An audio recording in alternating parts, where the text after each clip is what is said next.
morning. Morning, ladies and gentlemen. APDC aims at being at the crossroad of ideas between national and multinational companies and decision makers in the ICT sector. That's why we organize this kind of events, and we are very pleased to have you today here with us in order to discuss some of the topics that we always like to discuss when we talk about this sector. The title for the talk today of our invited speaker is Finding Your Place in the New World of Communications, Media and Entertainment. In fact, Internet has changed everything in the last 20 years. Our life is not the same. We work in a different way. We play in a different way. Business are run in a different way. Value chains are destroyed. Some new businesses are created.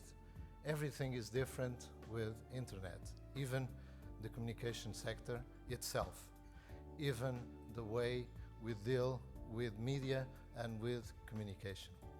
Also, new devices are coming up from every side, and we have nowadays a set of very different ways to gather information, to store information, and to distribute information, and also to communicate among ourselves. So devices are also an input for this change we are experiencing. And also the computing paradigm is different from what happened in the last 30 years. Remember that in the 60s and 70s we had one single machine with a lot of terminals around physically connected to that machine. It was a centralized computing model. Then in the 80s and 90s we came up with a decentralized computing model where several machines would communicate with each other and would have each one their own network of terminals. And now we are going back to a sort of centralized paradigm as well, where now in the center, instead of one machine, we have a cloud with virtual applications, with virtual machines, and connected to that cloud, around that cloud, we have a set of very different devices, not physically connected, but communicating with this sort of centralized computer. So everything has changed in our sector, and of course the media and communication has to adapt to, and entertainment business have to adapt to this new revolution. So we have with us today Dom Luenis, who is a partner of Egon Zehnder. Dom focuses on executive search today, and he priorly was connected to his own startup company that he has started, also a startup in the media sector. Before that, Don worked as a strategy consultant in New York for Booz Allen and Hamilton Media and Entertainment Practice, and previously he worked in corporate strategy department of Pearson PLC. So is a person who has a very different set of experiences along his lifetime for the last couple of decades. So thank you, Dom, for being here with us, and I'll give you the floor. Thank you.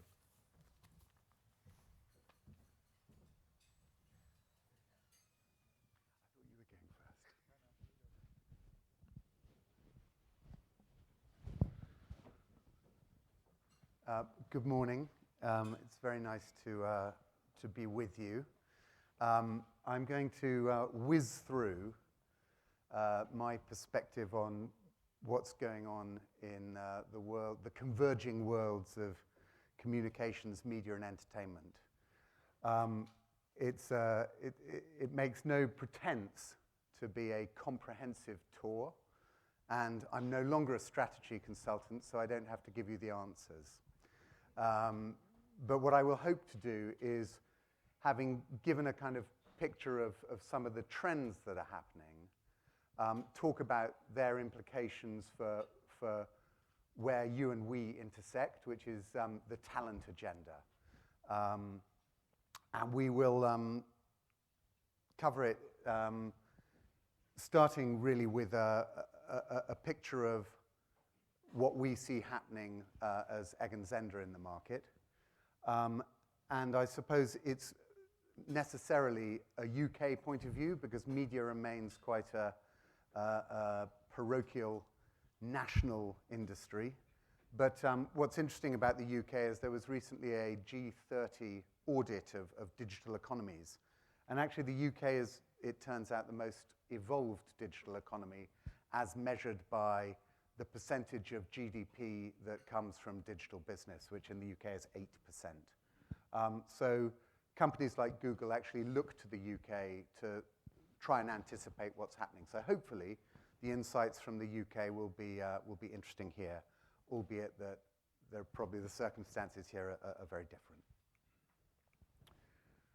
So first of all, the value in consumer media seems to be polarizing. And this is a problem for traditional media because traditional media in the form of television stations, radio stations, consumer magazines, newspapers, traditionally targeted a broad sociographic audience. And the value seems to be polarizing towards the edges, to mass audiences in the shape of, in the UK, Saturday night television has seen a huge boost with formats like The X Factor, The Voice, all these huge entertainment formats that bring whole families together. And you see the value of a Facebook or a Google where you can aggregate a mass audience and monetize that. There are traditional companies. The Mail Online is now the biggest newspaper website in the world. I don't think they had any clue that they were going to be the biggest newspaper website in the world. They just started, they put together a proportion of their front page, which was photographs of celebrities. And these photographs of celebrities, together with a commentary on them that was normally quite harsh and judgmental, proved to have a global appeal. And they now have an audience of 30 to 40 million monthly and have found a way of monetizing that. And there are no other newspapers in the UK that are anywhere near that. But they're now hiring journalists in the US. The other area where traditional businesses have seemed to manage to find new revenue models are niche audiences. Future Publishing is a special interest magazine company. It now has the largest audience of cycling fans in the world. The Economist clearly has been thriving with a niche audience of sort of global politicians and business people. The Folio Society is a really odd little company. It produces very high-end, high-quality hardback books, and it sells them direct to consumers by subscription. And these would be editions of Shakespeare or of Cervantes or of more modern authors.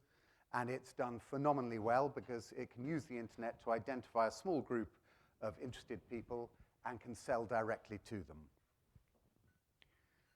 Retail, which I know isn't strictly media, consumer entertainment, but it's becoming closer, and it's polarizing in a similar way.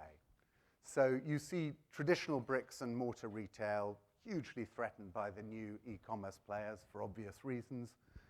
And there are two directions into which e-commerce is moving. One of which is utility, and utility could be price, it could be range, it could be convenience. And the best example of this, obviously, is Amazon, who have kind of perfected utility. And the other is impulse. And I suppose it's no different than people shopping at a supermarket versus walking down a sort of road of boutiques. But in e-commerce, there have been some enormously successful e-commerce businesses that create an impulse to purchase and then capture that impulse to purchase. And in the UK, I suppose some of them would be ASOS and Net-a-Porter. ASOS is high street fashion, Net-a-Porter is high brand luxury fashion, and Rapha, which I don't know if any of you have come across, but is a luxury brand. It's sort of fashion meets cycling gear, which is a strange concept, but has done phenomenally well. Now, the interesting thing about all of these is that they use content to sell. So Net-a-Porter was founded by Natalie Massenet, who used to work at Vogue, and they've subsequently hired the editor of Harper's Bazaar, a fashion magazine, to run their content. And they're busy hiring top-end editors to create newsletters, actually physical paper magazines.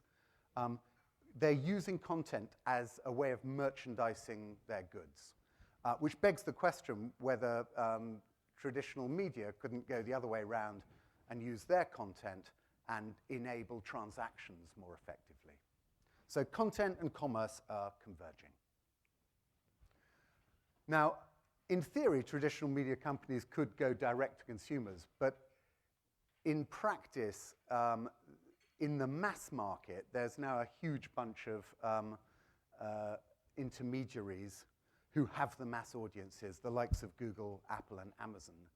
And if the strategy is to serve a mass audience, particularly if you own sort of packaged entertainment media, the rise of these players is enormously threatening. On the other hand, some of these traditional media players in the UK are beginning to pursue a strategy around disaggregating their audiences into a series of niches. And probably the most interesting of these is the Guardian Media Group.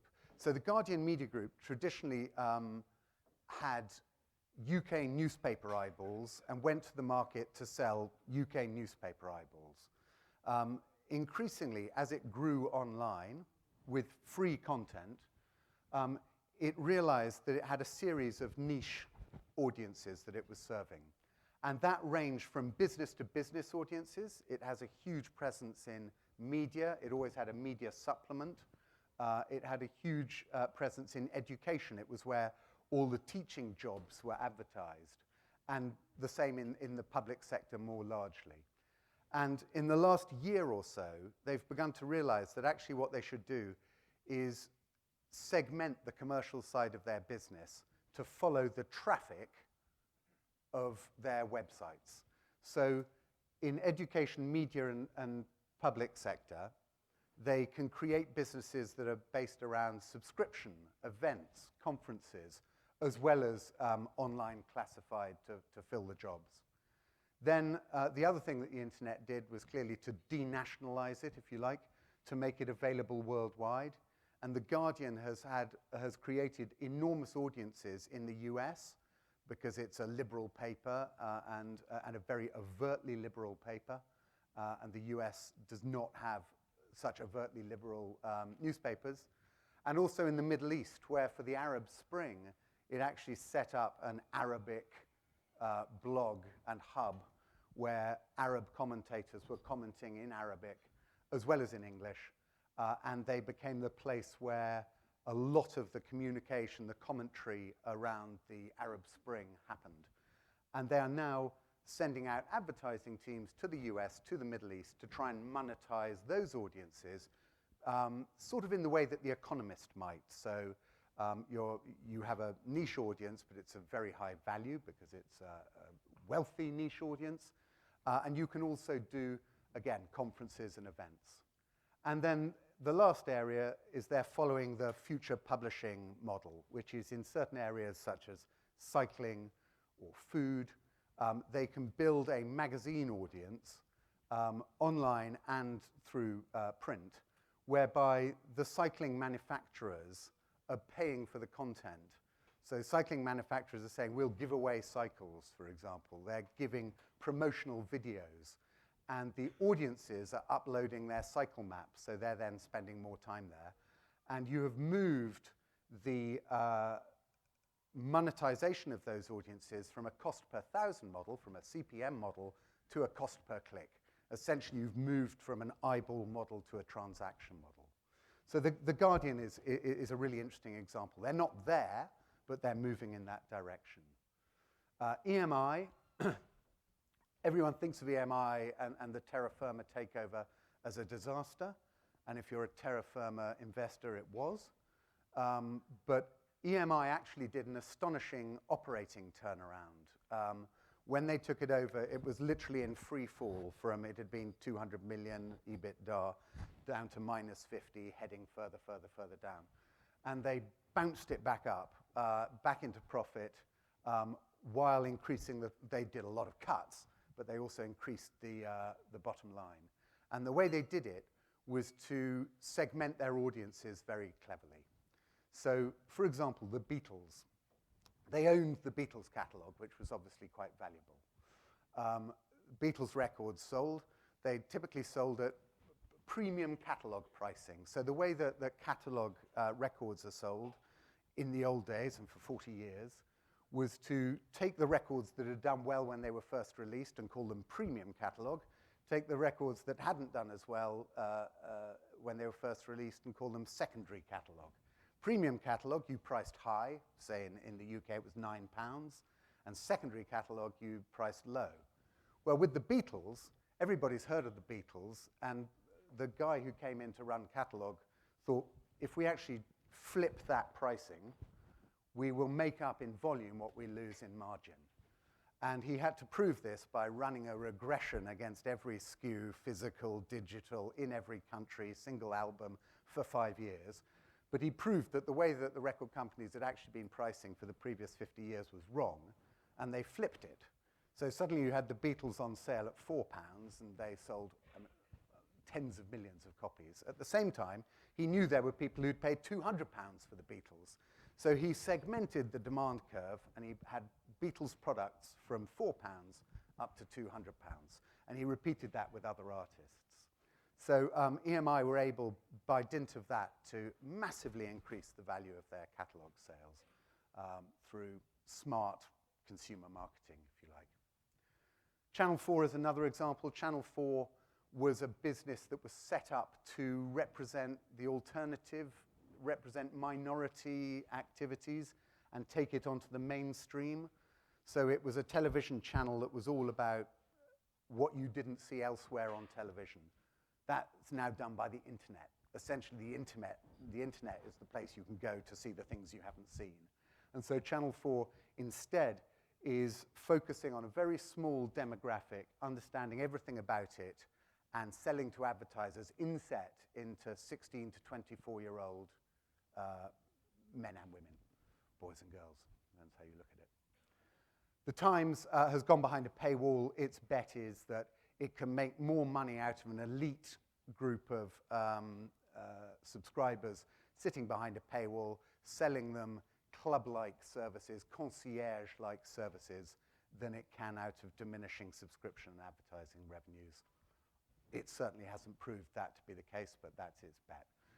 So the point about niche audiences is that it gives new revenue streams that could mitigate the decreasing value of a broad sociographic audience. And it changes the cost per the CPM audience into a CPC audience, and it allows for better transactionalizing. That's a horrible word. It makes it easier to drive transactions out of content. That's the end of my pretending to understand the world at large. Now the implications for the leadership agenda. Transformation.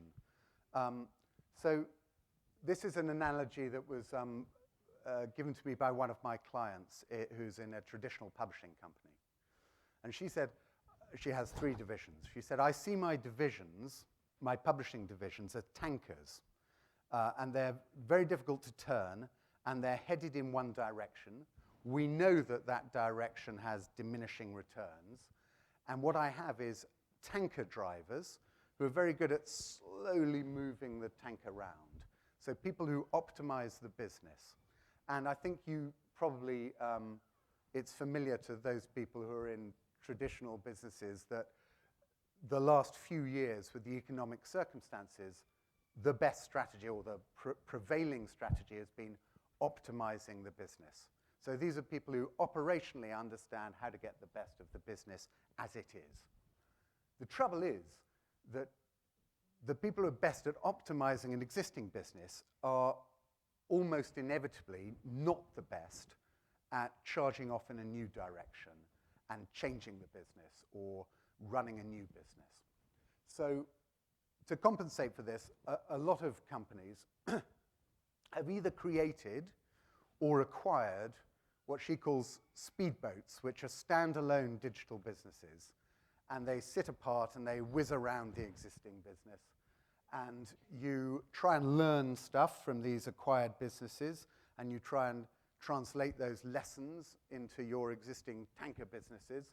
And in one case, Naspers, which is the big South African cable and publishing company, Naspers have just optimized their business. They started this about 15 years ago and took the cash that they generated and put them into digital businesses. And they were massive investors in Facebook, in Alibaba, in a whole slew of existing businesses, which they made no attempt to integrate. Indeed, they didn't even have majority stakes. But they have created huge value. The difficulty comes, how do you have a hybrid? How do you move the tankers in a significant way? And a number of clients are working out how to create tugs. And tugs are ways in which you can use your knowledge of the new world to pull the old world over. And we'll come later on in the presentation to some examples of this. But I guess it's just as a sort of analogy. Probably most businesses can say whether they're pure tankers, whether they're tankers plus speedboats, or whether if someone's found the solution to tugs, I'd love to know it. I think one of the problems is where digital sits in an organization. And once upon a time, it normally sat in marketing. Now it cuts across the whole organization. And digital across the activities of an organization now is so prevalent. It now applies almost everywhere. And it's very, very difficult for people to decide where to put it. Of course, ideally, it's everywhere in the organization. You have a digital CEO and everybody else is digital. In practice, that's very difficult for many companies. So the question then becomes, how do you align it so that digital is joined up across the organization? The other structural effect that digital have is to flatten, because information comes in at the bottom and it needs to be acted on by the top very, very quickly. So in lots of cases, what's happened is that digital teams have been disaggregated and spread across the business. So things like consumer analytics that used to sit in marketing now very often sit in the strategy function right next to the CEO. Multi-channel, digital multi-channel. Instead of having an e-commerce channel, you now have e-commerce across all the channels, or omni-channel, which they're now talking about, which is how you think about digital at every touch point. So digital in-store, if you're at retail, digital search, et cetera, et cetera. And I think another challenge for those companies that are international is that just as they've got to grips with the web, they find in certain markets that the web is being bypassed in favor of mobile. So I think how you percolate digital through the company is a huge challenge for most people, but one thing it can't be is a silo. How do you attract talent? It is no longer a buyer's market. You have some phenomenal, huge companies offering stock, the likes of Google and Amazon. You look at senior people in Google and Amazon, and they're sitting on stock, and I'm talking top 150 at Google. They may be sitting on a package that is worth $20 million in 2 years' time, pretty much guaranteed. And it's almost impossible for anybody to compete with that. Digital demand is much greater than digital supply, and digital talent loves changing things. So they have to be sold to. And these are the sorts of questions they may be asking. The biggest question that most people ask, having been burnt going in as the digital person into a traditional company, is, show me how committed you are. And if the CEO isn't committed to digital, the most brilliant chief digital officer can have no impact. So here are some of the things that typically go wrong. You take somebody from a digital startup environment, and they come in and you try and integrate them and teach them the corporate structures, the processes by which you run their company. And they know that the company they came from is doing much better than your company, and therefore they go, but at Amazon we did it this way, or at Google we did it that way. Another thing about people who've been in digital startups or digital pure plays, it's relatively easy when you know where you want to be and you have no legacy business to protect, to go there. You can hire the right people. You're not stuck with people who are very good at the business as was. And very, very often they go charging in, trying to change everything without recognizing that actually you have to take people with you. And you have to work with the resources you have to protect the revenue streams you've got. On the other hand, companies very often hire somebody to do digital, to do e-commerce, to be the agent for change, and then think, phew, we've done it. And actually, this person, as we talked about in the previous slides, is going to have to change the whole structure of the company, is going to have to change the way the company thinks. If you don't support this person, make them have influence around the organization, show that you're behind them, give them the resources to do it, they cannot succeed. And the classic thing that happens is you bring in a very good digital person and they clash with your best traditional person. That traditional person blocks what they're trying to do. And they're your best executive. They run your top division. And you support the executive who runs the top division. But of course, what you do is you kill the mission for change. You've destroyed the belief that this company is going to go into a different direction. There's a whole set of new competencies that we have to look for in digital talent. Product orientation, by which I mean the ability to synthesize what the marketing insights tell you need and what technologically is possible. Collaboration and influencing, the ability to work across an organization is more than ever important in digital businesses where if you look at a website, for example, on one page you've got product, you've got sales, you've got marketing, you have operational technology. The whole thing comes together in digital environments. Data centricity, what digital does is throw up huge reams of data, much of which can confuse you. But being comfortable with data and working out how to interrogate the data sensibly and get clever answers is critical. Adaptability, digital markets move incredibly quickly. And domain expertise. So this marketplace is moving very quickly, and in many cases it's very complicated. So people who understand that environment is another key attribute you're looking when hiring. Here's an example of marketeers. Classical marketing is strategic. It's about the qualitative aspects of brands. It's long-term results and commercially focused. Lots of classical marketeers were brought up in the big global FMCG companies. They have a global perspective. They're used to operating in matrices. And it comes down to consumer insights. Digital marketing is tactical. In digital marketing, you come out with 3 emails, you send them all out. After half an hour, you know which one is most effective, you choose it. You don't have to be very strategic, you just have to keep iterating. It's much more quantitative, it's all about showing a return on investment. These companies are mainly entrepreneurial, it's not about consumer insights. Google has no consumer insight at all, it just measures consumer behavior. You put these 2 people together, left brain, right brain. There are very few people who can do both. And yet, if you look at what happens in digital marketing, at a certain point, AdWords can no longer add value. It's a transparent marketplace. The cost of acquiring a customer through AdWords and the value of selling it, is the same.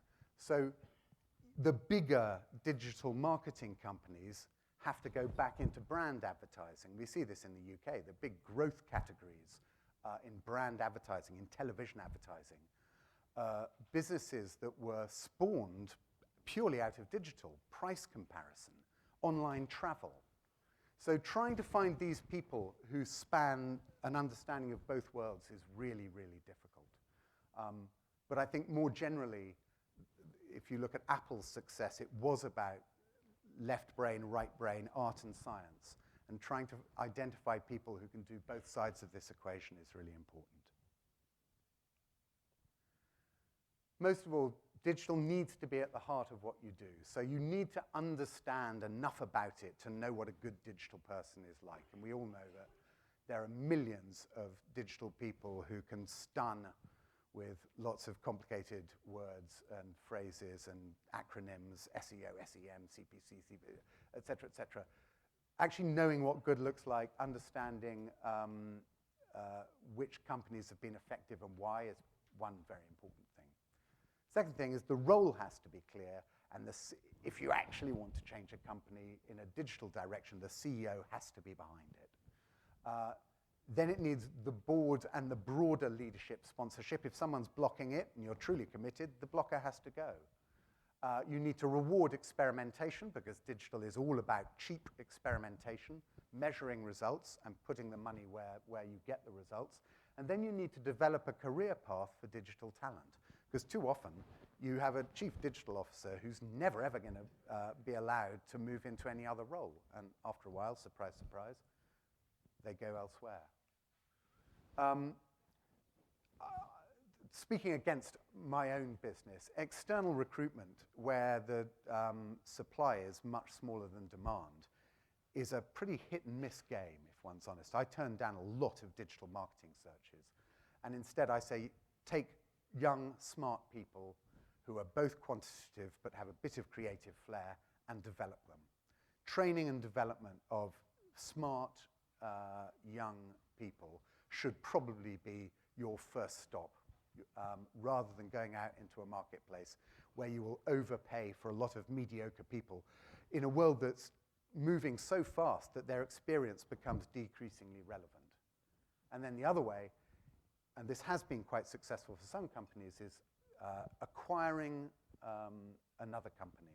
John Lewis bought Buy.com to do its e-commerce, and they ran it completely separately for a while.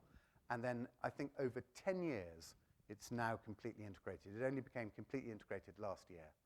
So it was 10 years of slowly pulling it into the mothership. And John Lewis, as a result, which is a UK department store, has 30% of its revenues coming from e-commerce, which is far, far better than pretty much any other traditional retailer in the UK.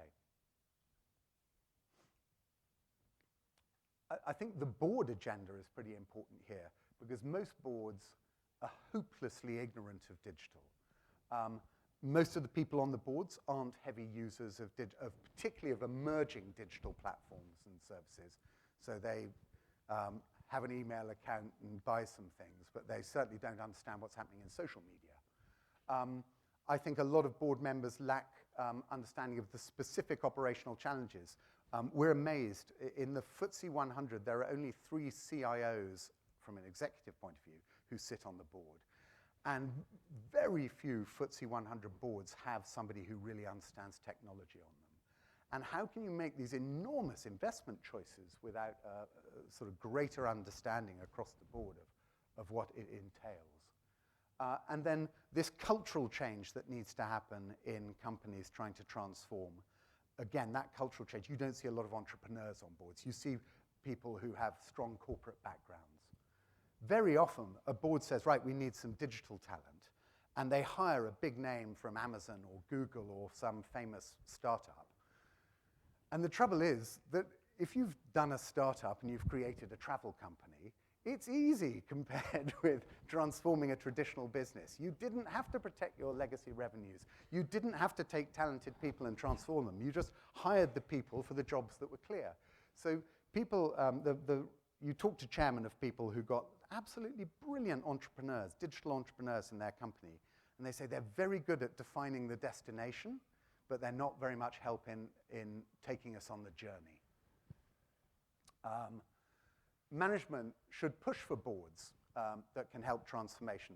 And this transformation does not have to be digitally inspired. It could be any other industry that's undergone fundamental transformation. How do you transform a business?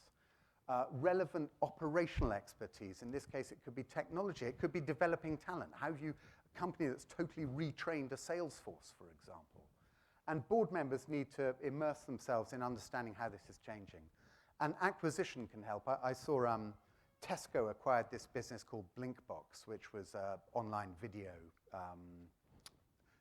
like a Netflix or a Love Film, selling video, movies, TV programs. And they have had the entire board spending an hour each month down at Blinkbox to try and understand how this world is different, how the talent you need, the protocols you need are different. And then finally, I'm going to do an optimistic note, which is that we can tend to look at companies like Amazon, Apple, and Google and think that they're perfect and impossible and that they will take over the world. And certainly they have enormous strengths. I mean, Amazon has mastered utility, supply chain, logistics, customer service. What Amazon does brilliantly is optimizes the conversion rate of every page on its website. Apple refuses to compromise, synthesizes art and science. It has focused on owning and delivering a seamless user experience. Tesco, the UK supermarket, can operate at scale. It can extend its offerings endlessly. Banking, it is a supermarket. Banking, insurance, selling petrol, it does everything. And it is brilliant at optimizing its cost base.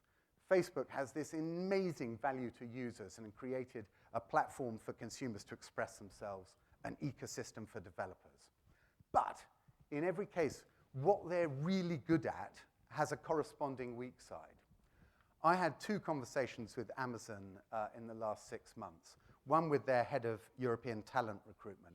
We all assume that Amazon has world-class customer relationship management, CRM. She said, we have no CRM capability. We look like we have CRM capability because we understand what a transaction that happens. Someone bought a particular book. We have no idea who that person is, and we can associate it with another book. So they can come from a transaction and say, you bought a book, therefore you might buy this book. But they have no insight into their consumers and their overall purchasing patterns. And as they get bigger and bigger, it gets harder and harder for them to do it. Also, by mastering utility, so that if you know what you want, you'll go to Amazon, they've lost the ability to create impulse. And the guy who runs Amazon in the UK said to me, we can't do categories that need emotion. So they'll move into food or grocery. They've really struggled in places like fashion. Apple. Apple's refusal to compromise probably died with Steve Jobs. And it's also meant that as other partners come in who will compromise, who are much better at partnering, people are fleeing their ecosystem. And they've really failed in categories such as books that they hope to dominate. Tesco, which owns something like 11% of the UK high street spend, bought 15 years ago an incredible data analytics company called dunnhumby. And so everyone assumes they're brilliant at data analytics and therefore they'll be able to dominate digital niches. But in fact, all they use dunnhumby for is a monthly report of patterns of consumer shopping. And they absolutely can't do niche. They're trying to disaggregate their mass audience into niches. They can't do it, which is why they've had to buy Blinkbox, and they're hoping to learn from how they do it. And Facebook, everything they would do to monetize their audiences would alienate consumers and developers. So they're stuck in this ever-increasing audience with diminishing ability to monetize it. Everyone thinks that Google's a brilliant model, but Google has a golden goose in AdWords. And you see Facebook and Yahoo and Groupon, they hire a Google person to structure their company. And the Google person goes, well, I know, we'll have creative chaos, because that's worked at Google. And creative chaos has killed Groupon, and it's causing chaos at Facebook. And the Google fallacy is you assume you can copy Google without the golden goose that is the revenues from AdWords. And of course, the revenues from AdWords at a certain point will be, they'll be stable rather than growing. And in all of this, it's still early days. We're at the beginning of this, so it's all to play for. I guess that's my message.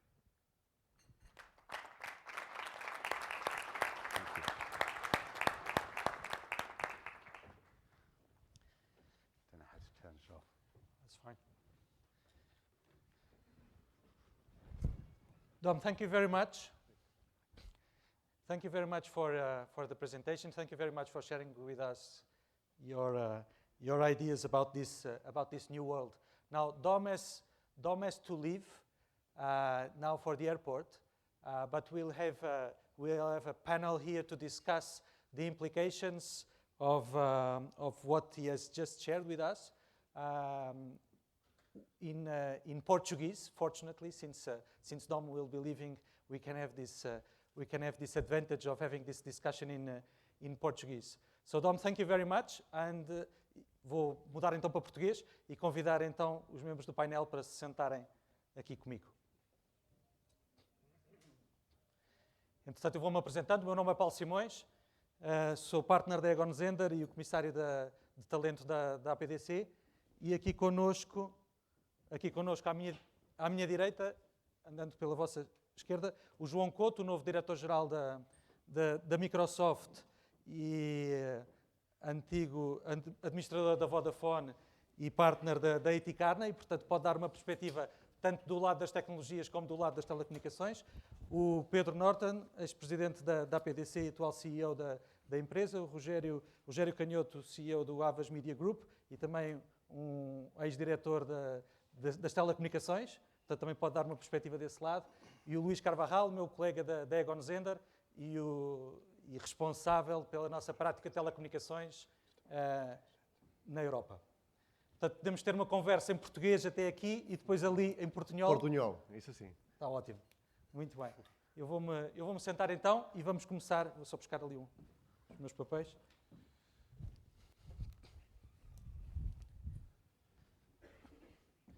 Vou-me colocar aqui de costas. Espero que não tenha problemas. Muito bem. Então, nada como começar com a pergunta mais fácil, que é a pergunta do $1 million, que é, neste novo mundo que o Dom nos esteve a referir, neste novo mundo de comunicações e mídia, onde é que o valor está a ser criado, mas, talvez e mais interessante, onde é que o valor está a ser destruído? E nada como começar já aqui com o João, que nos pode dar a perspectiva. Se quiseres, podes desligar agora a parte da Microsoft e a parte da Vodafone e pensares como consultor. Para já não posso desligar, porque já estou aqui com o Surface da Microsoft, portanto não posso desligar de todo. Mas, vamos lá ver, a parte mais fácil, que é onde é que está a ser destruído. Claramente há aqui negócios que são negócios tradicionais, tipicamente os negócios da imprensa, e portanto que são negócios muito estáticos, e aí o negócio está a sofrer, e esse é talvez o impacto mais visível que nós temos tido. Mas há outros, por exemplo, se nós olharmos para o negócio não tradicional de mídia, mas dos conteúdos de música, a indústria de música colapsou, e colapsou muito rapidamente. E, portanto, acho que é necessário nós entendermos muito bem o que é que está a acontecer do ponto de vista dos consumidores e como é que eles utilizam o digital e as alterações do ponto de vista de comportamento, para identificarmos então que outras fontes de receita é que podem ser exploradas. E aí podermos endereçar clientes de uma forma muito específica, muito targeted, tem um poder enorme. E permite-nos criar outras fontes de receita em termos de conteúdos premium, em termos de acesso à informação em termos reais, em termos de permitir fazer uma comunicação one-to-one quase com os clientes. E isso, acho que ainda não aprendemos ainda muito bem como é que isso funciona, mas acho que tem um poder, tem um potencial fantástico e estou convencido que vai conseguir compensar, mais do que compensar, as quedas do negócio tradicional. Deixa-me apanhar isso e passar ali para o Pedro. Ainda dentro desta questão do valor ser criado e destruído, o Dom falou muito da questão dos niche players e de conseguir que os mídia consigam endereçar os nichos. Nos teus principais mídia, na SIC e na SIC, no Expresso, por exemplo, é possível fazer isso? Existe massa crítica suficiente para realmente haver um valor extra a ser criado aí? Posso-te torpedear um bocadinho a pergunta? Força. Mas eu vou a ela. Primeiro deixa-me agradecer o convite de estar aqui, tenho imenso prazer. É a primeira conferência da APDC que não me dá trabalho nenhum. E por isso é com particular prazer que aqui estou. Eu gostava só de fazer meia dúzia de comentários à apresentação do DAM e depois ir à tua pergunta. Há um conjunto de tendências que ele ali apresenta que devo dizer que subscrevo e que há umas em particular gostava de sublinhar. A primeira é precisamente essa,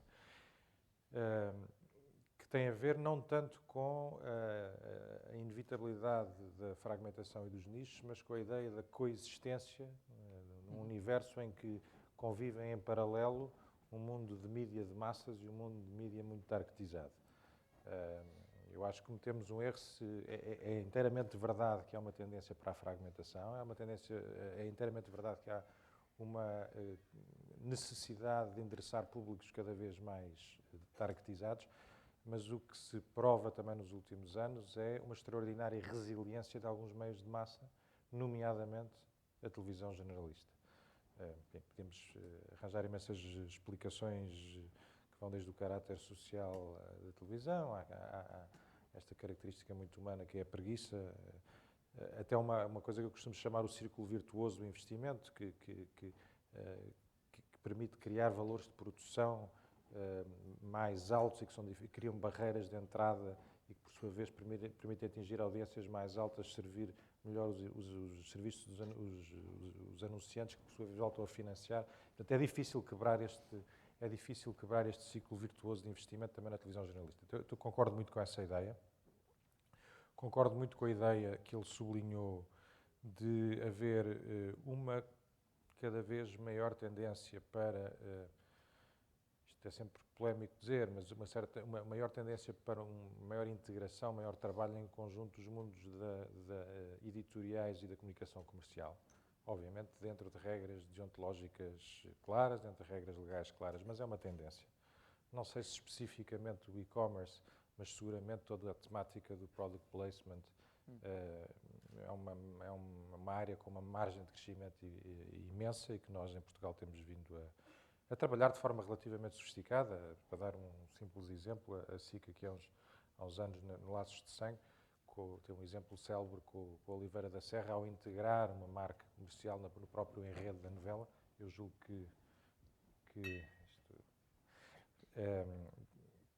que esta tendência está aí de facto e está para crescer. E ele dá uma terceira ideia que eu também gostava de sublinhar, que é esta ideia de que aparentemente estamos num mundo mais desintermediado, em que os produtores de conteúdos conseguem chegar de maneira mais rápida aos consumidores finais, mas isso depois na prática não é tanto assim, porque aparece uma nova categoria de bottlenecks, chamemos-lhe assim, que são os grandes agregadores de conteúdos, muitos destes de que falámos, as Apples, as Googles, as Amazonas, mas também, e inteligentemente, por exemplo, algumas das operadoras de telecomunicações no mercado português. Mas, dito isto, portanto, eu revejo-me bastante nesta visão geral, mas gostava de acrescentar-lhe duas ou três tendências que nós também estamos a ver e que julgo que impactam naquela agenda de liderança e agenda de gestão de talento nesta área. Muito rapidamente. Um aumento exponencial do poder dos públicos. Quer dizer, este mundo digital é um mundo que não pode ser compreendido sem se perceber que se traduz num aumento exponencial do poder dos públicos, dos consumidores finais, que cada vez mais reclamam ver o que querem, quando querem, onde querem, todos os temas da mobilidade, mas mais ainda do que isso, reclamam ter uma parte ativa na produção dos próprios conteúdos. No mínimo, exigem interação no máximo, começam a exigir coautoria. Isto pressupõe uma mudança de mindset total para quem está do lado dos mass media tradicionais. Depois, uma diluição de uma barreira entre os mídias tradicionais. Nós, na empresa, temos defendido muito esta ideia. Cada vez é menos diferente produzir, consumir, comercializar um jornal e uma televisão.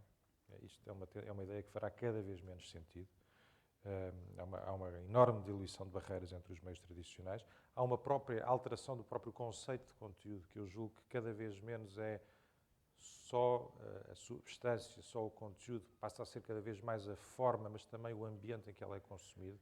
E, portanto, eu diria que aqui a componente criativa e a tecnológica são cada vez duas partes mais integrantes para a própria definição do que é um conteúdo de mídia.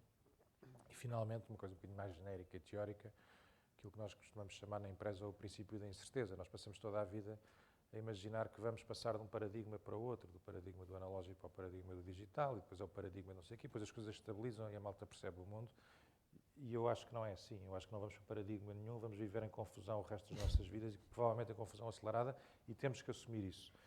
Isto tudo tem um conjunto de implicações para a dita agenda de liderança digital, depois podemos, se calhar, Rogério, ir a ela. pegando aqui nestes temas, o Havas Media Group, como grupo de media advertising, está aqui precisamente nesta fronteira aqui entre o conteúdo e o comércio. Há esta convergência, nota-se essa convergência também neste país, ou isto são fads mais do mundo anglo-saxónico que vai demorar tempo a cá chegar? E não vou esquecer também da pergunta do $1 million, que também terás de responder, de ver onde é que o valor está a ser criado e destruído. Este é o 2 em 1, portanto. Bom dia a todos, antes de mais. Tu estás a tocar no ponto-chave no meio de tudo isto. É que eu acho que aqui, esta apresentação tem uma grandíssima virtude. E dando já os parabéns também pela apresentação.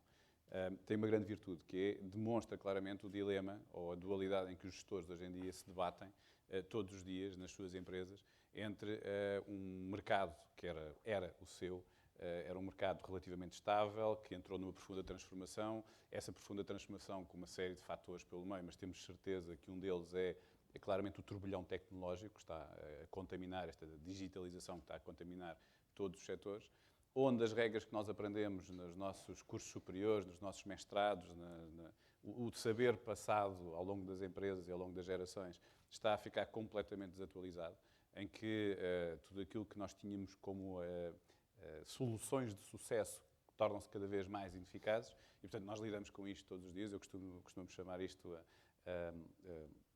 a ansiedade diária, não é? Que nós temos a ver os negócios tradicionais a terem, e as regras tradicionais a terem cada vez menos eficácia, ao mesmo tempo que se instala um novo modelo de negócio, ou um conjunto de novos modelos de negócio, para os quais ainda são algo experimentalistas, como nós vimos aqui na apresentação, e sobre os quais nós ainda não temos uma solução clara de qual é que é a estabilidade futura destes modelos de negócio. Portanto, estamos claramente num modelo de transição, onde é que se ganha valor e onde é que se perde valor é muito efêmero neste momento. Onde é que nós podemos, e tocando já no tema da $1 million question, onde é que nós claramente identificamos uma perda de valor? Neste sector em particular, na comoditização das soluções tradicionais. As soluções tradicionais hoje em dia, que seja qual seja dentro do setor das TMTs, não é? São altamente pressionadas em preço. Porquê?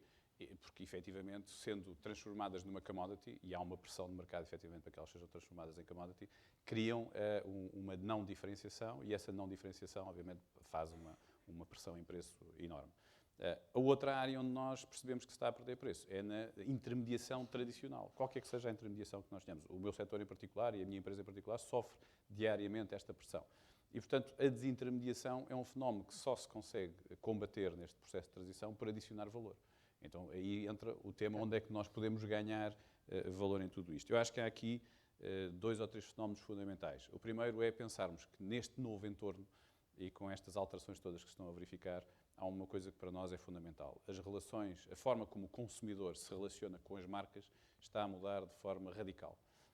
E está a mudar de forma radical nos últimos 10 anos, mas nos últimos 3, 5 anos, de uma forma ainda mais acelerada. E se nós nos centrarmos aí, vamos conseguir perceber onde é que se acrescenta essa perspectiva de valor.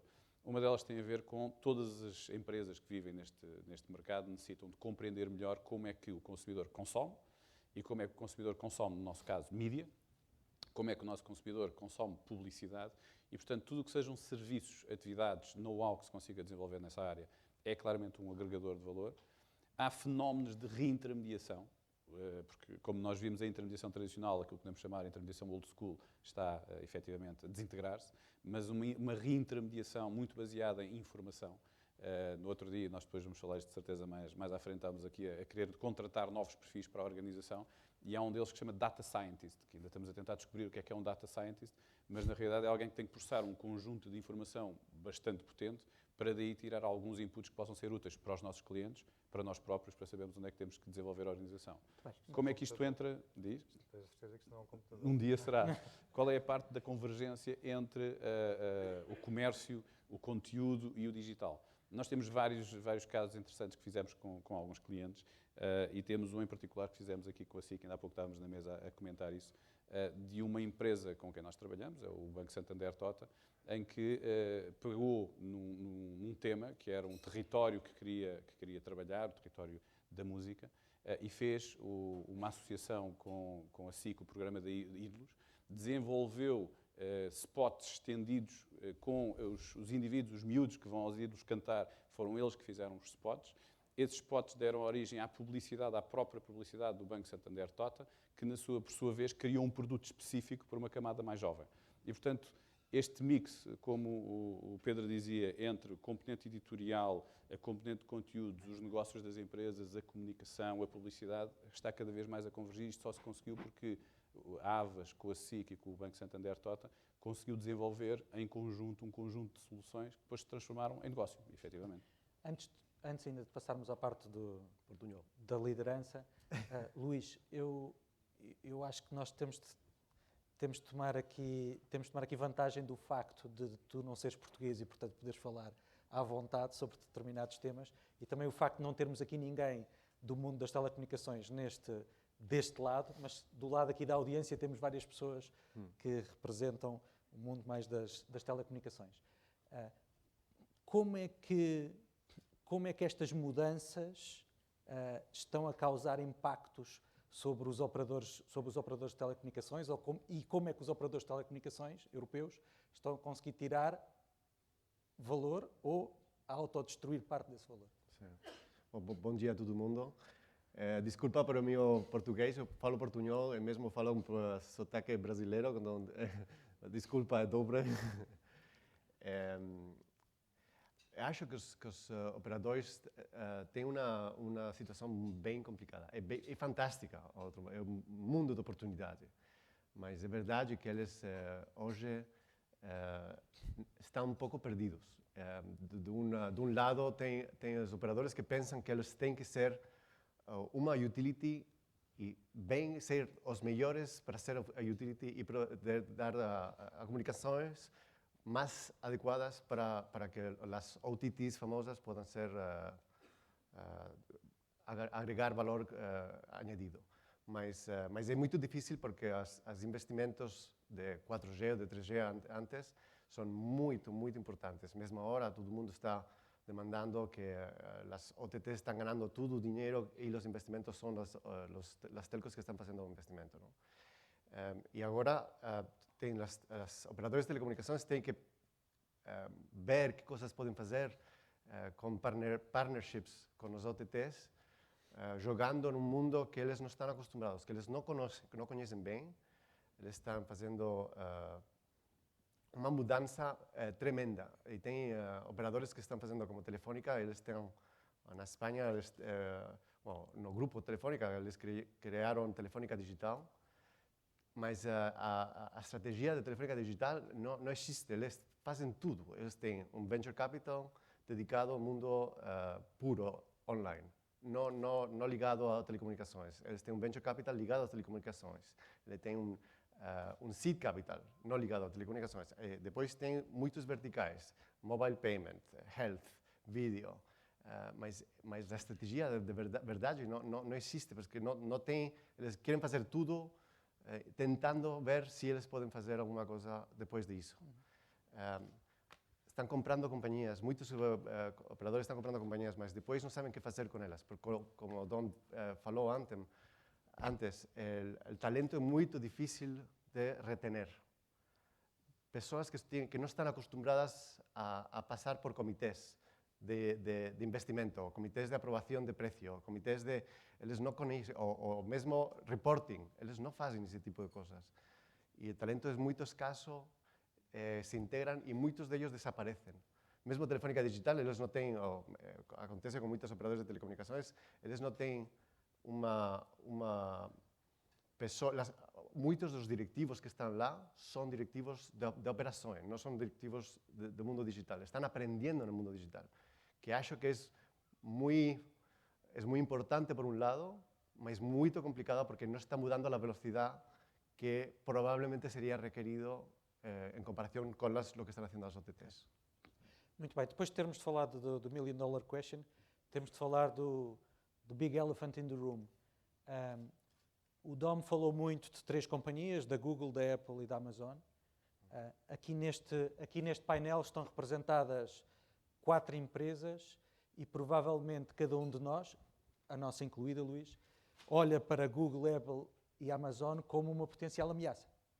E isso é verdade connosco e é verdade certamente com qualquer uma de vocês, de Microsoft, do lado dos mídia, do lado da Avas. E, no entanto, neste país,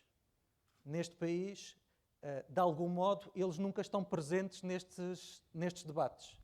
Nunca estão presentes, provavelmente por nossa culpa, a PDC nunca conseguimos trazê-los para estes debates, mas se calhar, e pergunta, se calhar também porque na Ibéria ainda não têm o poder que terão noutros países. Pergunta que vos deixo. Já existe esse poder aqui? É realmente the big elephant in the room ou é algo que ainda não preocupa em demasia? E começava já aqui com João. É uma excelente pergunta, mas eu se calhar vou-te responder de uma outra forma. E se calhar aqui trazer um bocadinho também aqui a experiência da parte das telecomunicações. Durante cerca de 10 anos, os operadores de telecomunicações andaram a discutir de forma muito acesa a concorrência potencial destes operadores over the top. E fizeram-se milhares, eu diria quase milhões de PowerPoints a discutir o tema. Falou-se muito, discutiu-se muito, mas era algo que ainda não estava lá, ainda não chegava. De repente, num ano, eles cá estão e atacaram forte. E para te dar aqui uma ideia, por exemplo, numa das fontes de receita dos operadores de telecomunicações, os SMS, uma empresa puramente online, WhatsApp, chegou a 80% de penetração em Espanha e na Holanda, antes ainda de Espanha, e de repente um negócio que valia cerca de 1 bilhão de euros colapsou, desapareceu, num ano. E portanto estes fenómenos são fenómenos que nós passamos muito tempo a discutir e muito tempo a teorizar em PowerPoints, mas de repente quando chegam mesmo e têm um efeito viral brutal. Portanto é muito rápido a forma como eles chegam. Portanto, voltando aqui outra vez ao tema destas empresas, das Googles, das Apples, da Amazon, da Microsoft também, e inclusivamente aqui em Portugal acho que temos players também muito relevantes, acho que o SAP é um player fortíssimo.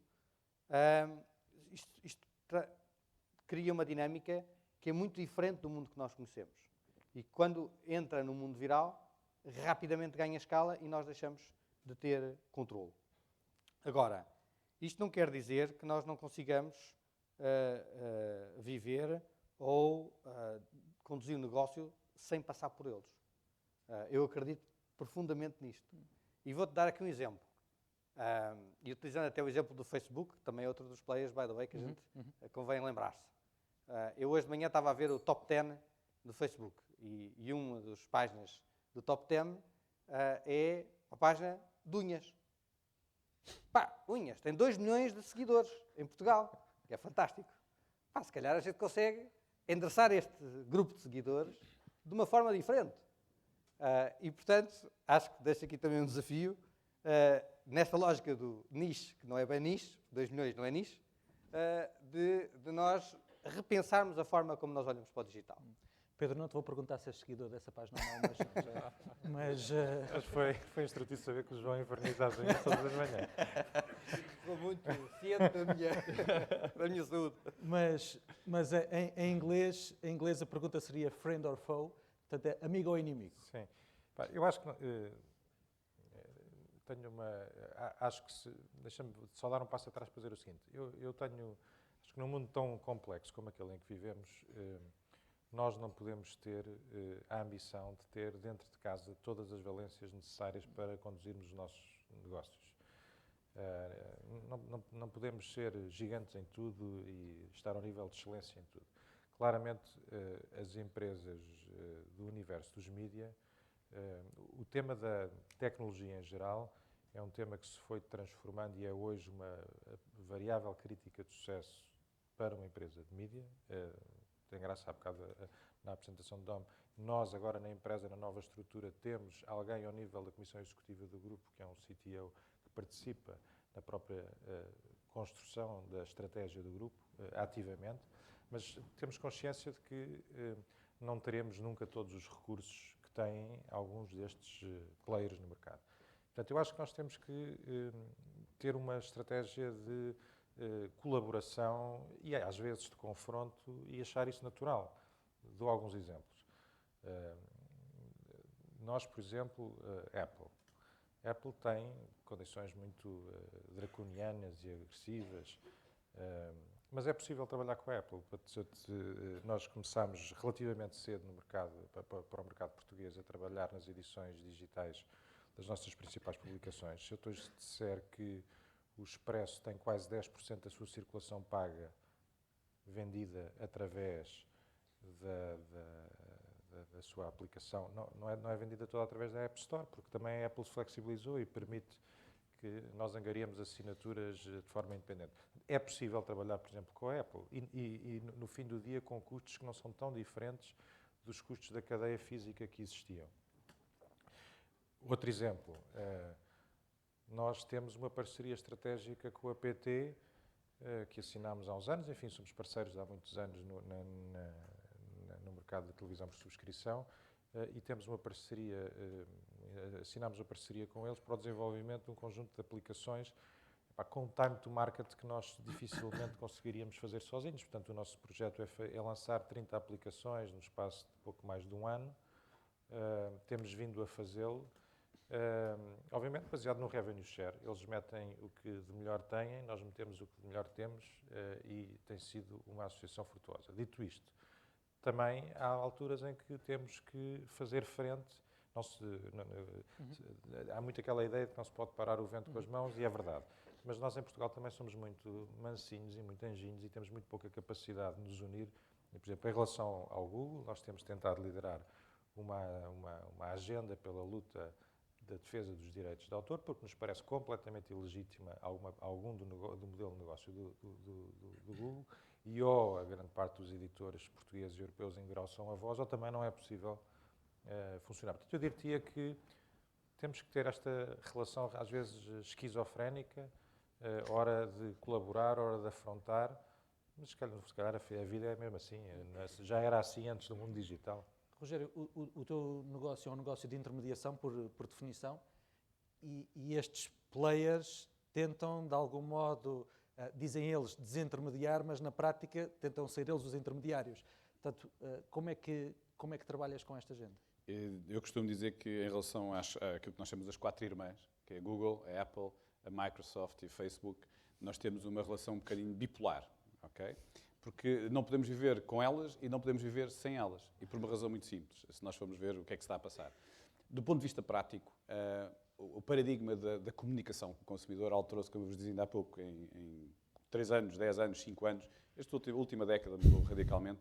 E aquilo que era o paradigma tradicional de comunicação das marcas, que era eu comunico, vocês, audiência, ouvem, muita lógica do impacto e da intrusão, chamemos-lhe assim, de uma forma um bocadinho mais rude, mudou. E hoje em dia, como o Pedro também comentava, há muito mais poder do lado do consumidor para intermediar, ao fim e ao cabo, e dialogar com as marcas. E aí criam-se 3 terrenos de combate. Obviamente que o inicial ainda existe, ou seja, aquela lógica que nós chamamos de lógica do talk, as marcas falam para comunicar algo aos seus públicos-alvo. Mas depois surgem 2 novos territórios de combate, onde estas 4 irmãs ganham um terreno significativo. E onde nós, intermediários, o Grupo Avas tem trabalhado muito com elas exatamente nessa perspectiva, temos que ter um papel também a desenvolver. Aquilo que nós chamamos a lógica de comunicação Think, em que os consumidores têm uma experiência de contacto com a marca, que passa não só pela publicidade, mas também pela experiência em loja, por aquilo que é o call center, por aquilo que são todos os pontos de contacto relevantes com a empresa e com a marca. E aquilo que é o terceiro campo de batalha, que é uma lógica de trust. É aquele em que a marca não intervém diretamente, não é controladora do processo, é influenciadora. É as interações que hoje em dia surgem entre consumidores sobre a marca. E a marca está fora dessa batalha. Mas é aí que as 4 irmãs, como nós as chamamos, entram claramente. O nosso papel, obviamente, é otimizar os investimentos de comunicação dos nossos anunciantes, dos anunciantes que nos dão essa confiança. O que é que acontece no meio de tudo isto? Estes modelos de negócio destes big players são totalmente diferentes daquilo que é o modelo de negócio de uma agência de meios, neste caso, em que existe uma intermediação e essa intermediação tem uma margem que fica retida ali. Trabalhando com o Google, por exemplo, o Google é altamente desintermediador, deixa 0 de margem. Primeira reação dentro do setor. Bem, nós não podemos trabalhar com eles, porque isso põe em causa a forma de rentabilizar a equipa que trabalha Google. Passo seguinte, depois desta bipolaridade estar um bocadinho mais resolvida, é que hoje em dia um cliente que precisa efetivamente de reconcretizar vendas e tem um negócio com uma base digital forte, precisa efetivamente de Google. Então o que é que nós temos que fazer, enquanto intermediários? Acrescentar aquele valor que eu falava ainda há pouco. Porque Google só pela ferramenta vale 0. O que acontece é que nós, sobre isso, temos que acrescentar uma camada informacional. Onde é que nós devemos estar, que palavras é que nós devemos buscar, o que é que a concorrência faz, que benchmarks é que existem internacionalmente. Primeira camada.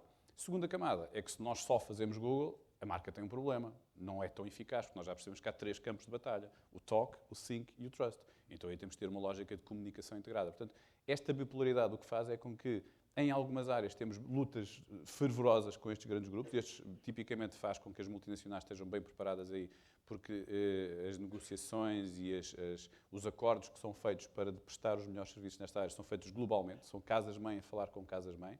Mas depois, localmente, junto dos clientes, nós temos que acrescentar um conjunto de valor acrescentado no dia-a-dia da operação. E é aí, ao fim e ao cabo, que este equilíbrio se refaz, mas com outras regras, com outras ferramentas e, acima de tudo, com outras competências, que é um tema fundamental no meio disto tudo. Posso só aqui complementar uma coisa que o José estava a dizer. Eu julgo que o tema há aqui um tema de aprendizagem destas novas linguagens de comunicação. Isso para nós, mídia, é óbvio, nós temos que reaprender algum tipo de narrativas digitais, não lineares, não é a mesma coisa do que fazer mídia tradicional, mas no campo da publicidade julgo também que se trilha um caminho ainda perigoso, nomeadamente o tema das redes sociais e da presença das marcas nas redes sociais, com todo o potencial que isso tem, o potencial de backfire e de descontrole da comunicação é absolutamente brutal, e há alguns exemplos recentes, desde a mala não sei como é que a senhora se chamava, da Pepa, mas outros em que podíamos lembrar. E, portanto, eu acho que há aqui, estamos também numa fase em que é preciso aprender a comunicar nestas novas realidades, e eu acho que isso está longe de estar adquirido. Eu tenho um comentário, isto já agora que estamos aqui em troca de bolas. Eu acho que o tema do digital, que falávamos aqui, tem uma virtude muito grande. É que passou, e em particular o tema do social media que o Pedro estava a falar. Nós estamos a viver numa era, mais do que da imagem, numa era da transparência. E, portanto, quando surge uma ferramenta como o Facebook ou qualquer outro social media que nós temos em cima da mesa, passou de ser um nice to have para o diretor de marketing para ser um ponto crítico na agenda de um CEO, por uma razão muito simples. Como nós já vemos no caso, nem tanto do tema da Pepa, a Pepa influenciou, ao fim e ao cabo, a Samsung, que estava a lançar um novo produto e foi diretamente impactado, tiveram que tomar medidas drásticas. Temos o caso do Incitel, que sofreu problemas graves, porque a transparência feita por uma compradora de um telemóvel que ficou insatisfeita. Temos o tema da Gap, que quis mudar o branding e quando perguntou, nesta lógica mais social, então e vocês, consumidores, o que é que acham? Eles tiveram 2 problemas. Foi a primeira vez que perguntaram, os consumidores disseram deixem estar, estão bem assim, porque eles apresentaram a nova marca que iriam lançar. Deixem estar, estão bem assim, a marca anterior estava ótima, não mexam.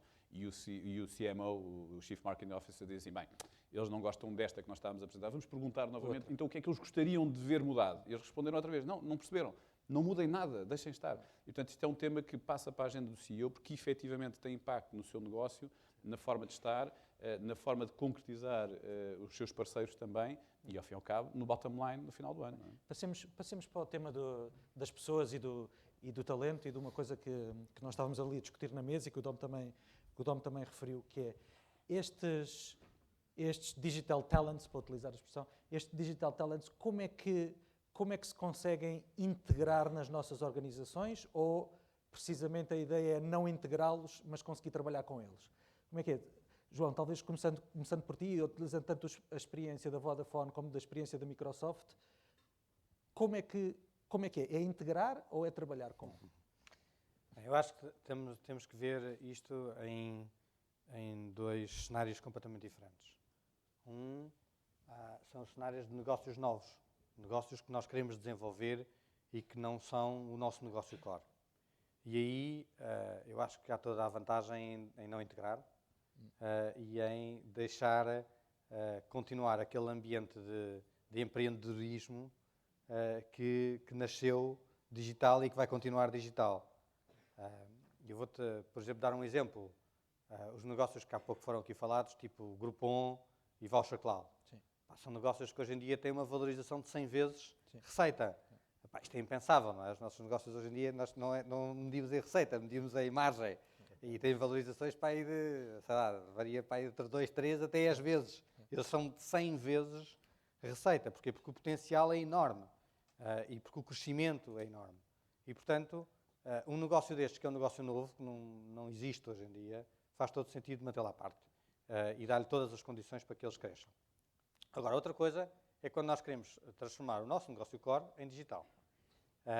E aí eu acho que nós temos que pensar bem como é que integramos estas pessoas.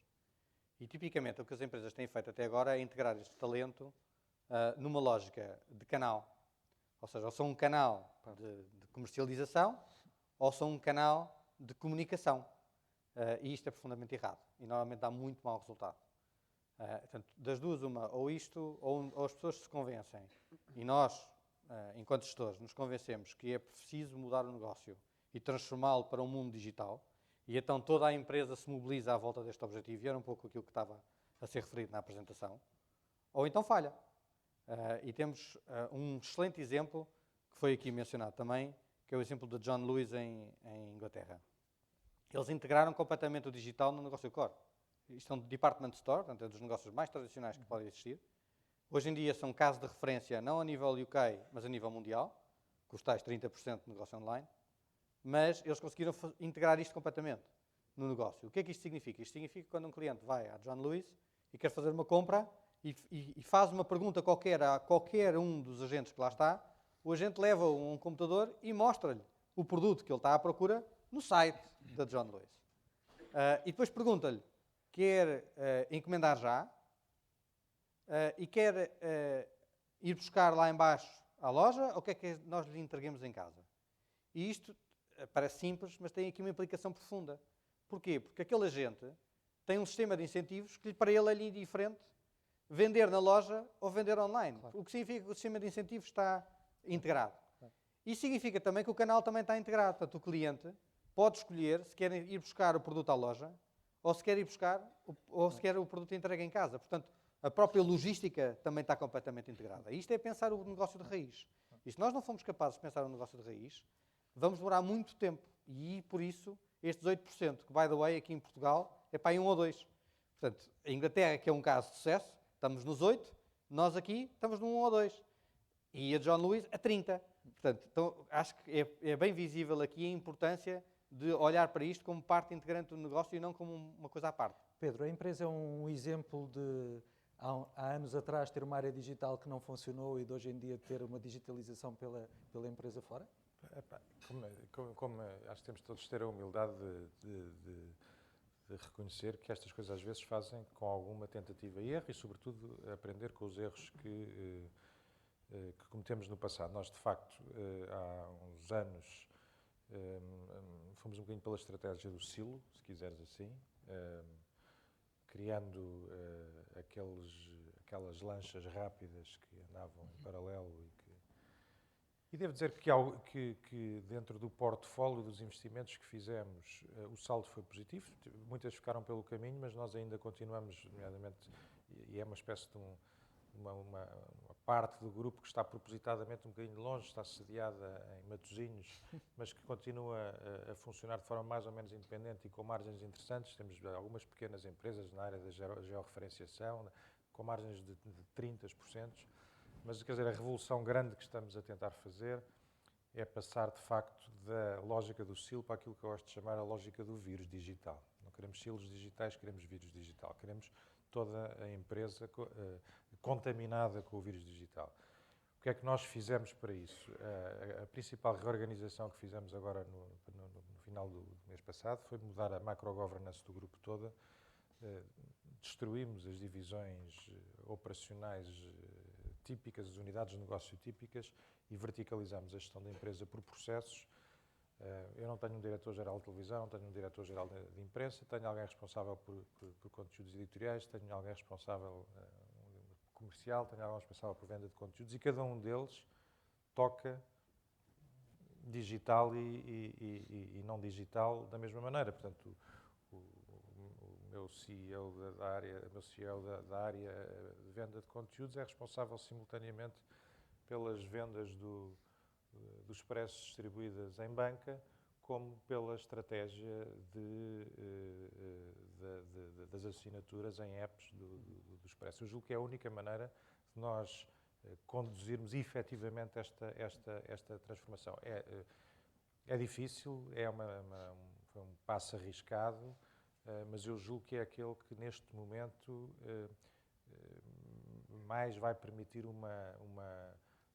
de facto, o espalhar desse vírus digital de uma maneira mais eficaz. E os indicadores são bons, como dizia há bocado, por exemplo, na área da circulação, enfim, em alguns dos nossos títulos de imprensa. A imprensa, paradoxalmente, nisto tudo andou mais depressa do que a televisão. Paradoxalmente, ou talvez não, porque também era um setor mais ameaçado, teve que dar corda aos sapatos mais cedo. Mas eu tenho títulos que estão, títulos grandes, não é? Como o Expresso, quando começas a ter 10% da circulação paga em digital, já começa a ser, ao fim de 2 anos, já começa a ser um jogo a sério. E, portanto, eu acho que esta lógica de tentar espalhar o vírus do digital a todos os níveis da empresa, obviamente que isto pressupõe uma agenda a nível da Comissão Executiva e do CEO de fazer algum push, mas também o vírus às vezes também nasce por baixo e nasce... Muito portanto, so far so good.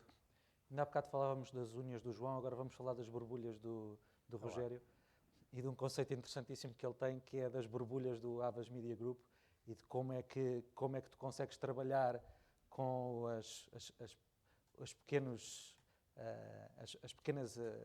áreas digitais e conseguir servir os teus clientes de uma forma integrada. Bem, é uma boa analogia que tu fazes aí pelo meio, e realmente foi o conceito que estávamos ali a discutir à mesa. Eu quando mudei, ainda há bocado comentavas isto, quando mudei das telecomunicações para os mídia, foi há 2 anos atrás, e deparei-me no grupo com um bom problema, mas que poderia ser uma boa dor de cabeça. É que eu tinha um conjunto de companhias que eram líderes na área tradicional de mídia, e tinha uma companhia que era líder na área digital. E a linguagem entre as várias companhias era o eles e o nós. Portanto, claramente havia ali uma divisão em que eles falam uma linguagem muito hermética, nós não percebemos metade do que eles dizem, eles vendem bem, eles ganham o dinheiro, fazem as coisas como têm que fazer, mas são o eles. E do outro lado temos nós, que representamos 90% do negócio da companhia, que é o mercado tradicional, e, portanto, somos nós que fazemos o drive desta companhia. Portanto, vamos lá ver se temos aqui as coisas em perspectiva. O que é que acontece? Efetivamente, mais uma vez, não podemos ter uma perspectiva umbilical, não é? Não podemos olhar para o nosso umbigo e dizer que estamos todos bem porque temos 2 companhias que são líderes, ou 3 companhias que são líderes, cada uma na sua área de competência. A grande questão é que, olhando para o nosso cliente diz, eu não quero ter, e era este o input que eu tinha, eu não quero ter vários interlocutores, um para digital e outro tradicional, porque a minha companhia está a fazer exatamente esse modelo. Eu sou o responsável de comunicação, eu sou o responsável de marketing, e sou eu tenho que gerir a comunicação da companhia. E, portanto, tivemos logo aqui um forcing de mercado para nos organizarmos de uma forma distinta. Por outro lado, depois tínhamos de transpor isto para dentro da companhia, como é que estas lideranças digitais poderiam viver, porque nós sabíamos que se nós integrássemos a liderança digital ou o talento digital dentro da companhia, o DNA era completamente contrário, portanto, iria criar muitos anticorpos, eles iriam sair mais cedo ou mais tarde, portanto, eu iria perder o talento digital. Portanto, tínhamos que encontrar aqui modelos não tão tradicionais de integração, mas mais criativos. E o que nós fizemos foi muito simples. Mantivemos, efetivamente, fizemos em 2 níveis. Mantivemos, efetivamente, os diretores gerais das companhias que geriam os 90% do negócio à frente, porque, efetivamente, têm o respeito e a consideração pelos clientes e gerem 90% do negócio como um todo. E as expertise digitais passaram a ser parte dos diretores de serviço a clientes, em que sempre que há um cliente que tem um perfil mais digital, é esse diretor de serviço a clientes que o trata, quando é mais tradicional é o outro. Onde é que surgem as borbulhas? Está toda a gente a perguntar onde é que ficaram as borbulhas do Rogério. As borbulhas surgem porque há uma componente comercial e há uma componente mais de especialidades digitais. Porque, como nós vimos, o mercado digital é muito de competências muito específicas, muito herméticas e que levam um patamar de introdução que muitas vezes para nós, que tenhamos alguma competência mais digital e mais de telecomunicações, às vezes também nos custa um pouco a entender. E o que é que acontece? Criei essas borbulhas, esses cogumelos, ou mantenho esses cogumelos, de alguma forma à parte, apesar de estarem integrados na mesma companhia, mas não tão envolvidos dentro daquela máquina produtiva da companhia, mas que são os digital experts. Nós chamamos os digital experts. Temos especialistas em social media, temos especialistas em performance, onde está a componente toda de search e afins, temos especialistas em estratégia digital, que o que fazem é, com as equipas do negócio dito tradicional, se cada vez menos podemos chamar de tradicional, porque há um blend entre uma coisa e outra, fazem propostas integradas para o cliente. O que é aquilo que o cliente quer? Quer propostas integradas. Qual é que é o tema aqui pelo meio? O DNA deles é completamente diferente, a linguagem é completamente diferente. Então, paralelo a isto, estamos a fazer 2 coisas que são fundamentais. Uma é um processo de formação transversal a toda a organização, porque, como o João Couto dizia, isto tem que ser, não é o eles e o nós. Isto, o futuro, claramente, será uma contaminação digital. Portanto, toda a gente tem que fazer um upgrade digital. Temos uma formação transversal a todos que vem de 2 lados, essencialmente. Aliás, de 3. Das nossas equipas globais, sendo uma multinacional, temos uma Digital Academy em que as pessoas têm que ser certificadas em digital. Não estamos a falar de especialidades digitais, estamos a falar de níveis de interlocução com o nosso consumidor, com o nosso cliente, minimamente aceitável. Temos essas borbulhas a dar formação àqueles gestores de cliente que têm clientes mais exigentes. E temos uma coisa que obviamente temos que pôr o ecossistema também a funcionar para nós, as 4 irmãs a darem-nos formação. Portanto, o Google, Facebook, Apple e Microsoft têm sessões de formação às nossas equipas para lhes explicar os seus produtos, os seus serviços, porque é que são diferentes, e esta contaminação o que faz é um upgrade da organização. São 10 e meia. Uma irmã, está-lhe a mudar o sexo, porque não? Chamamos das 4 irmãs pela origem que eles têm todos de DNA digital. São 10 e meia, eu vou pôr o Luís aqui on the spot. Luís, Sim. palavras finais sobre este tema e sobre esta parte aqui que tivemos a falar, do ponto de vista dos digital talents, destas novas competências. Bom, uma das dúvidas mais importantes que têm os CEOs agora é que fazemos com o talento que vem do digital, como fazemos isso, como integramos, aonde, onde, como fazemos isso, não? A primeira coisa é que o talento digital é muito pouco. Não há pessoas digitais que tenham conhecimento digital e que tenham conhecimento de gestão de P&L. Né? Há muito poucas pessoas que têm essa misturança de conhecimento. Então, a formação, o que o Dom diz, é muito importante. É mais fácil adquirir o conhecimento digital sabendo que pessoas que tenham já conhecimento de gestão que o contrário. Porque o contrário tem um DNA diferente. Tem uma personalidade muito mais difícil de integrar num negócio tradicional. Ao contrário disso, o problema disso, de formar as pessoas que têm, é que se você quer fazer uma transformação revolucionária importante na organização, é muito difícil fazer com pessoas que fazem o mesmo. Uma CEO de telco, a companhia turca, falou que se os CEOs, os diretores das companhias de telecomunicações estavam manejando, liderando companhias de Google, eles estariam fazendo sempre o mesmo produto. Todo mundo faria o mesmo produto. Então, é muito importante a mudança, a misturança das 2 coisas. Porque se vamos a competir com o mundo digital, é muito importante também mudar a maneira de fazer as decisões, a maneira de fazer tudo o negócio. Mas é muito... Muito bem. 10h32, estamos na hora certa. Em nome da APDC e em nome da Egon Zehnder, muitíssimo obrigado por estarem aqui presentes e muitíssimo obrigado também por estarem. Obrigado.